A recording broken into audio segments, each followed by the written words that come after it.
Bismillah ar-Rahman ar-Rahim. C'est vrai que, surtout aujourd'hui avec YouTube, maintenant tout le monde prend la parole sur YouTube, on ne sait plus qui écouter. L'autre il dit une chose, l'autre il dit le contraire, l'autre voilà, il récuse, etc., etc. On ne sait plus où mettre de la tête, donc il y a cette dispersion. Alors, on peut se dire dans un premier temps que cette divergence, c'est une rahma, c'est bien, donc c'est plusieurs chemins qui amènent à une vérité, c'est-à-dire comme les rayons d'un cercle. Hein. Quand vous partez de la circonférence d'un cercle, de n'importe quel point où vous êtes, vous gagnez toujours le centre. Donc c'est ça, donc c'est plusieurs chemins, plusieurs rayons qui amènent toujours à un même centre. Parce que chaque chemin, en fait, si Allah a permis cette multiplicité de cheminements, c'est pour répondre aux dispositions multiples des êtres humains. Parce que les êtres humains ne sont pas tous pareils. Donc c'est pour ça qu'Allah a créé des chemins différents. C'est pour permettre, c'est pour que chacun y trouve son compte. Mais on va tous vers une même vérité. D'accord ? Si on se met tous au pied d'une montagne, si moi je monte de tel côté et toi tu vas l'arpenter de tel autre côté, à la fin on arrivera tous au sommet. On arrivera tous au même sommet. Donc ça c'est une chose. Mais après il y a des indices qui nous permettent de voir si la personne qui cherche à nous exhorter ou à nous accompagner, si elle jouit d'une certaine probité intellectuelle, si elle est compétente, etc. Il y a des éléments qui peuvent nous aider à déceler ces choses-là. La première des choses, c'est qu'une personne qui vous dit « lis telle chose plutôt que telle autre » n'est pas en train de vous émanciper, elle est en train de, je vais employer un mot fort, vous endoctriner. Parce qu'une véritable personne, ou un véritable savant ou maître, c'est quelqu'un qui ouvre l'intelligence de la personne à l'étude, mais qui fixe pas son intelligence vers un sujet de lecture en particulier ou vers une tendance en particulier. Dès qu'on cherche à figer votre intelligence sur une tendance, c'est que là vous avez affaire à de l'endoctrinement. Ça on l'a vu dans différents courants. N'écoute pas ces savants-là, c'est voilà, ils sont égarés. Écoute tel autre. Non, on est dans l'endoctrinement. Si vraiment c'est la vérité et que tu veux pour moi la vérité, permets-moi de lire tout le monde. Pourquoi tu veux que je lise ces gens-là et pas ces gens-là? Comme quand vous allez dans les bibliothèques de Médine, moi j'aime bien parfois m'amuser avec les vendeurs des libraires à Médine, c'est que si vous voulez les révolter, vous leur demandez un livre de Al-Qaradawi. Vous allez, vous dites, voilà, je sais qu'ils l'ont pas, cherche le livre de Youssouf Al-Qaradawi. Ah non, viens, on a Charles Albani, Uthaymin, Ibn Taymiyyah, tout ce que tu veux, qui sont des savants, hein, attention, on n'est pas… Mais voilà, tout de suite, ils vendent uniquement les choses qui participent de leur doctrine. On n'est plus dans une quête de vérité là. On est dans l'intérêt, voilà. Ça, c'est pas bon. Donc ça, c'est une première des choses. Personne, voilà, te dit, lis toute chose, et puis elle va te dire si je peux t'accompagner, t'éclairer sur certaines choses. Voilà, mais elle t'enferme pas dans un univers de lecture particulier. La deuxième des choses, vous savez, Ibn Ata'illah al-Sakandari nous dit, il y a 3 façons de repérer un ignorant. Un ignorant. Il dit, la première des choses, et ça peut paraître paradoxal, il dit c'est qu'il répond à toutes les questions. Quand vous avez quelqu'un qui a réponse à tout, qui a un avis sur tout, il faut vous en méfier. Et sur YouTube, il y a plein de gens comme ça. Ils ont des avis sur tout. Ils répondent à toutes les questions, même les questions qui dépassent leurs compétences. Qui dépassent leurs compétences. Ça, c'est pas quelqu'un qui n'a jamais fait d'études de fiqh, de l'usul, etc., qui a juste lu quelques livres, qui a été imam un peu dans une mosquée et qui commence à donner une fatwa sur le crédit bancaire. Je dis, attends, reste à ta place, mon frère. C'est pas ton domaine, ça. Le but, c'est pas savoir si c'est haram ou pas, on s'en fiche, c'est pas notre domaine. Laisse ça. Mais maintenant, il s'aventure dans tous les domaines. Et ça, c'est une preuve d'ignorance.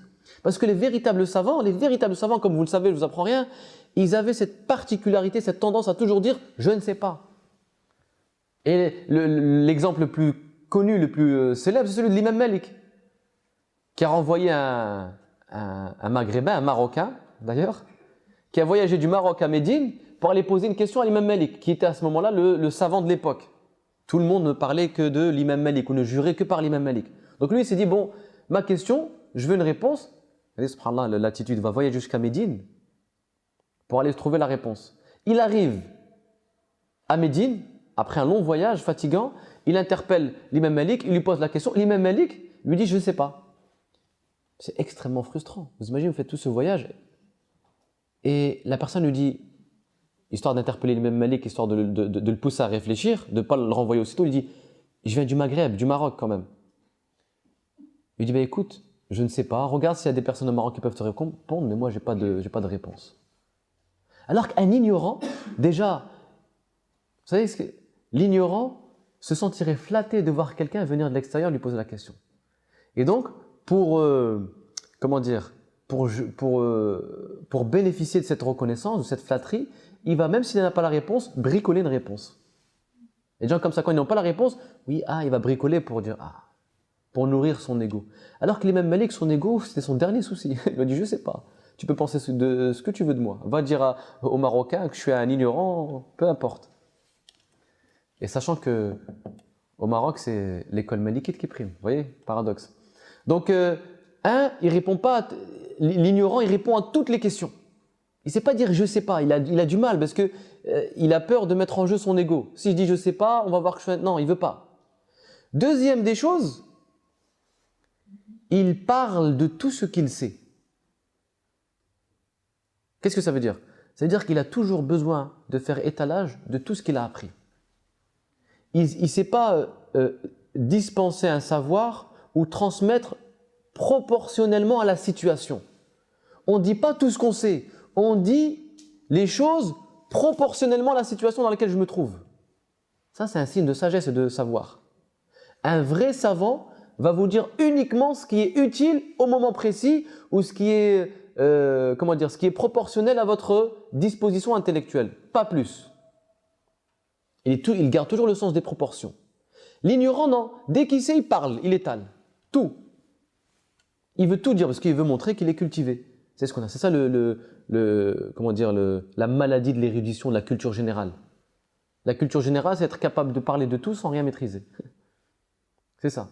Et c'est ce que les philosophes comme Socrate, comme Montaigne, comme Rousseau condamnaient. Cette érudition, la rhétorique, les sophistes là, qui parlent de tout, qui ont de la culture générale, mais qui n'ont aucune profondeur, aucune consistance. Donc ça, c'est la deuxième chose. Il parle de tout ce qu'il sait.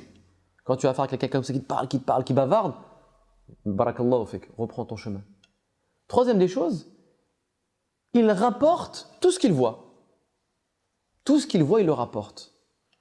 Et ça, c'est... Là, on est en plein dedans avec les réseaux sociaux. Les gens, maintenant, tout ce qu'ils voient, ils le snap, ils le prennent en photo, voilà. Tout devient visible. On est dans un monde où on cultive le visible. En fait, ça y est, notre attitude, notamment à travers les réseaux sociaux, à travers Internet, etc., c'est qu'on a tendance à rendre tout visible. Sauf que l'être humain n'est pas obligé d'être informé sur tout. Parce qu'on est en train de polluer notre intelligence. On est en train de polluer notre intelligence. Il y a des informations qui ne sont pas bio, qui ne sont pas bonnes pour votre intelligence. Il faut pratiquer une écologie de l'intelligence. Je ne suis pas obligé de tout savoir, je ne suis pas obligé de ce qui s'est passé. Je ne suis pas obligé de savoir ce qui s'est passé dans telle rue, à New York, tel jour, je ne suis pas obligé de savoir. Maintenant, dès qu'il y a un truc qui se passe, on le rend visible. Et alors que l'être humain a besoin, pour se nourrir intellectuellement et spirituellement, d'une part d'invisible dans son existence. C'est pourquoi que l'islam, il y a une part de visible et il y a une part d'invisible. Allah, il y a une part de son être qui est visible à travers la création, il y a une part qui est totalement invisible. C'est pour ça qu'on dit qu'il est transcendant et immanent à la fois. C'est l'histoire d'un homme aveugle qui avait l'habitude de se rendre dans un jardin, dans un parc. Et comme il était aveugle, qu'est-ce qu'il faisait? Il s'imaginait de belles choses qu'il y avait dans ce jardin. Ah là, il devait avoir un très beau ruisseau, là il y a un bel arbre, là il y a un pommier, il y a des roses. Et à chaque fois, il s'inventait un monde à l'intérieur de lui. Il en vivait. Puis un jour, il a été guéri de sa maladie, il a retrouvé la vue, et puis quand il s'est rendu dans le jardin et qu'il a vu le jardin, c'est ce qu'il a fait? Il s'est recrevé les yeux. C'est une image symbolique, hein, c'est pas une... mais la raison pour quelle raison? En fait, cet homme, dès que tout lui est devenu visible, il n'a plus trouvé ce désir d'imaginer, de contempler, de s'enrichir intérieurement. Parce que tout est devenu visible. Ah, ben maintenant je vois vraiment le jardin avec ses arbres, son herbe, sa pelouse. Et donc là, il s'est recrevé les yeux. C'est une façon de dire, il a voulu retrouver la part invisible de l'existence pour développer, enrichir son univers intérieur. Parce que le monde, l'invisible nourrit le désir d'approfondir, de comprendre, de savoir. Mais dès que la chose devient visible, le désir s'atténue, s'éteint et il n'y a plus de… Vous avez compris? Ouais. Donc ça, c'est une maladie. 3 signes de l'ignorance. Il répond à toutes les questions, il parle de tout ce qu'il sait et il rapporte tout ce qu'il voit.